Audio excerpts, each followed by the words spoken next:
देवियों और सज्जनों, जगदीश सोशल मीडिया नेटवर्क में आप सभी का दिल से स्वागत।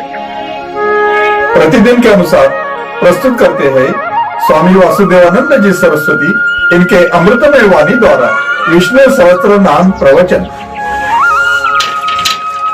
प्रथम नमन आपको। जय गुरुदेव। श्री विष्णु सहस्त्रनाम ज्ञान यज्ञ प्रवचन क्रमांक 315, श्लोक क्रमांक 45 और नाम क्रमांक 299। ओम त्र्यंबकं यजामहे सुगंधिं पुष्टिवर्धनम् उर्वारुकमिव बन्धनान् मृत्युर्मुक्षीयमामृतात्। सदाशिवसमारम्भान् शङ्कराचार्यमध्यमाम् अस्मदाचार्यपर्यन्तां वन्दे गुरुपरम्पराम्। समस्तजनकल्याणि निरतं करुणामयम् नमामि चिन्मयं देवं सद्गुरुं ब्रह्मविद्वरम्। शान्ताकारं भुजगशयनं पद्मनाभं सुरेशं विश्वाधारं गगनसदृशं मेघवर्णं शुभांगं लक्ष्मीकान्तं कमलनयनं योगिभिर्ध्यानगम्यम् वन्दे विष्णुं भवभयहरं सर्वलोकैकनाथम्।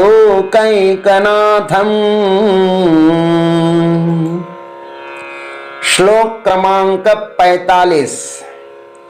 भूतभव्यभवन्नाथः पवनः पावनो नलः कामः कामकृत् कान्तः कामः कामप्रदः प्रभु। ओम प्रभवे नमः। ओम तत्सत। भगवान को भीष्म पितामह जी महाराज काम शब्द से सुशोभित कर रहे हैं। पहले उनको कहा कामहा, फिर कहा कामकृत कांतः, फिर कामः कहा, फिर कामप्रदः कहा। कामप्रद का अर्थ होता है सबकी इच्छाएं पूर्ण करने वाला परमात्मा। लेकिन वह सबकी इच्छाएं पूर्ण क्यों करता है? इसलिए ना कि वह प्रभु है। इसलिए अब भगवान को प्रभु नाम से कहते हैं। प्रभु का अर्थ है सर्व सामर्थ्यवान। भाष्यकार लिखते हैं प्रकर्षेण भवनात् प्रभु। वह सर्वगुण संपन्न होने के कारण प्रभु है।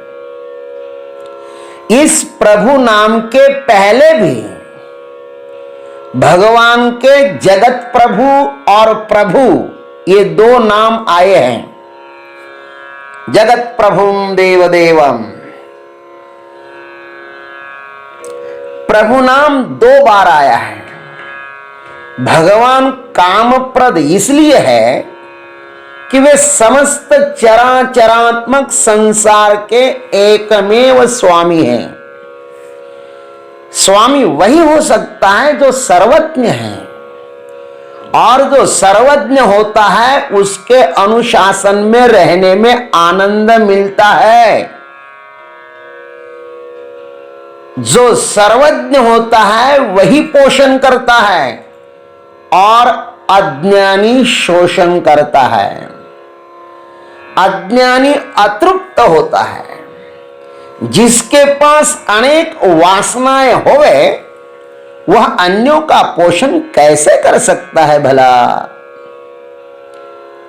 देखो, जैसे हमारे वर्तमान के प्रधानमंत्री जो है ना, मोदी साहब वे बहुत ही ज्ञानवान भी है और भारत देश के हितैषी भी है, क्योंकि उनकी स्वयं की कोई भी वासना नहीं है।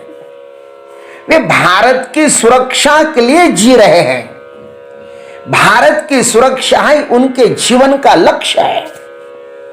अतः आज समूचा भारत आबाल वृद्ध उनके अनुशासन में निर्भयता का अनुभव कर रहे हैं। आज 12 महीने हो गए हैं महाराज। कोरोना जैसी महामारी में समूचा भारत लॉकडाउन है, किंतु कहीं भी कुछ भी अराजकता दिखाई नहीं देती। सब शांति का अनुभव कर रहे हैं, क्योंकि शासक जो है, शासक सब पर प्रेम करता है। ये मेरा, ये तेरा ऐसा नहीं है। सब भारतवासी मेरे अपने हैं। बहुत बड़ी भावना है ये। ज्ञानेश्वर महाराज भी कहते कि विश्व माझे घर ऐसी मति दयति स्थिर किम बहुना चरा चरा आपन जहला। ज्ञानी कभी भी किसी के साथ अन्याय नहीं करता, वह समदर्शी होता है। समोहम सर्वभूतेषु न मे द्वेषोस्ति न प्रियः। इसलिए सभी जीव निर्भय रहते हैं ज्ञानी के सानिध्य में। हमें आज सुख या दुख दोनों में से कुछ भी मिले, हम कहते हैं कि यह हमारे ही कर्मों का फल है। देने वाला कभी अन्याय नहीं कर सकता। परमात्मा पर इतना भरोसा है, कितनी ही बड़ी हानि हो जाए, अंत में यह कर्म का फल है, उसे तो भोगना ही होगा। ऐसा समझकर हम सभी शांत हो जाते हैं। इस संसार में कहीं भी अराजकता आपको दिखाई नहीं देती है। सब नियम से हो चल रहा है, सब नियमबद्ध है, सब भगवान की आज्ञा मानते हैं। श्रुति ने कहा भीषास्माद् वातः पवते भीषोदेति सूर्यः भीषादस्मादग्निश्चेन्द्रश्च मृत्युर्धावति पंचमः। उसके भय से महाराज हवा चल रही है, उसके भय से सूर्य उदित हो रहा है, उसके भय से अग्नि प्रकाश दे रहा है, दहन कर रहा है। ये इंद्र चंद्र मृत्यु धावती पंचमः, और मृत्यु भी अपना अपना समय पर काम कर रहा है। ये सब लोग परमात्मा के अधीन होकर आनंद के साथ वर्तन कर रहे हैं। आज तक इन्होंने अपने काम में न कभी आलस किया और न कभी शिकायत की। सब अपना अपना काम उत्साह से कर रहे हैं। प्रभु का अनुशासन मानने में इन्हें आनंद आता है। अनुशासन में ही विकास होता है, ध्यान रखना। अनुशासनहीनता पतन का कारण हो जाती है। तो सब अनुशासन में है, सब अनुशासन में चल रहे हैं, इसलिए आज सृष्टि में आनंद ही आनंद है। परमात्मा सर्वज्ञ है, इसलिए परिपूर्ण है। परिपूर्ण है, इसलिए सर्वतंत्र स्वतंत्र है, और सर्वतंत्र स्वतंत्र है, इसलिए प्रभु है। प्रभु होना तो सब चाहते हैं, किंतु प्रभुता प्राप्त करने में जो कष्ट करना पड़ता है ना, वह कोई नहीं करना चाहता। प्रभुता इतनी सस्ती नहीं है। इतिहास इस बात का साक्ष्य है कि दुर्योधनादि अधिकतर अनधिकारी सैकड़ों लोग मनमानी प्रभुता पाकर स्वैराचारी हो गए और अंततः मूल के सहित सूख गए।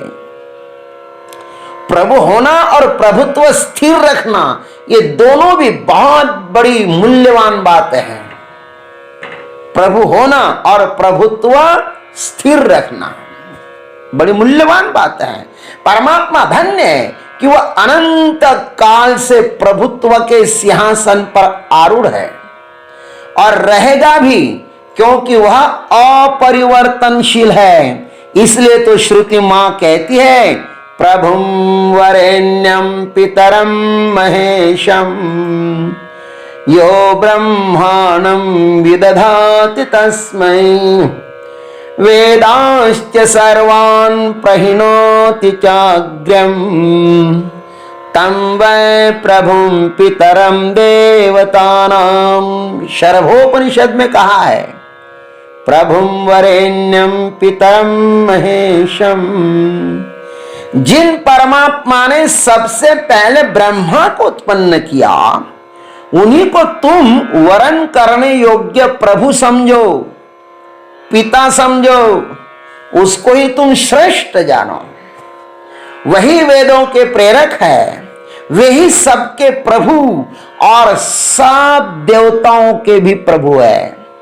ऐसे परमात्मा का हमें प्रभुत्व स्वीकार करना चाहिए, तभी हम अपने जीवन में आनंद मंगल प्राप्त कर सकते हैं। कि प्रभु हमारे जीवन में आ जाए और उस प्रभु के सब आदेशों को हम पालन करें, यही हम उस परमात्मा से प्रार्थना करते हैं और अपने वाणी को विराम देते हैं। जय गुरुदेव, जय जगदीश्वर, जय जय महाकाल। अभी आप सुन रहे थे स्वामी वासुदेवानंद जी सरस्वती, इनके अमृतमय वाणी द्वारा विष्णु सहस्त्र नाम ज्ञान यज्ञ प्रवचन का अगला भाग लेकर कल सुबह फिर उपस्थित होंगे। हरिओम।